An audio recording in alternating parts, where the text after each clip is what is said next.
vivons donc le dernier jour de confinement en France. Il y aura au moins un petit break, mais peut-être serons-nous reconfinés ensuite en juin si ça ne se passe pas bien. Et vous êtes en tout cas très nombreux à attendre avec impatience ce lundi 11 mai. Et pourtant, il faut se garder de penser que tout est réglé. Voilà ce qu'a répété hier soir le directeur général de la Santé, Jérôme Salomon. Déconfinement ne doit pas rimer avec relâchement. Alors quel sera le comportement des Français demain? Comment appréhendez-vous ce 11 mai? Marion Gauthier vous a posé la question.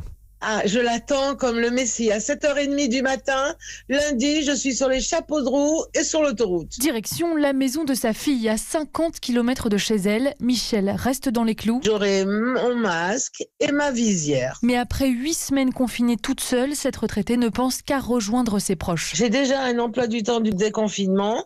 Samedi, nous serons moins de 10. Nous fêtons 2 anniversaires. Une joie partagée par Marie qui retrouve ses colocataires et Paris et ses transports.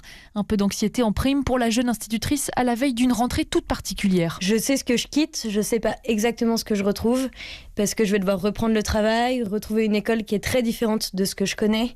Je sais pas exactement comment ça va se passer dans Paris au niveau des sorties, de l'ambiance. Sans parler de retour à la normale, on va pouvoir au moins tourner la page du confinement, se réjouit Rémi à Chartres. Lui aussi reprend le chemin du travail, ses 2 garçons ceux de la crèche ou de la maternelle et c'est pour le mieux. Maintenant, il va falloir vivre avec le virus, donc il faut pouvoir faire autre chose.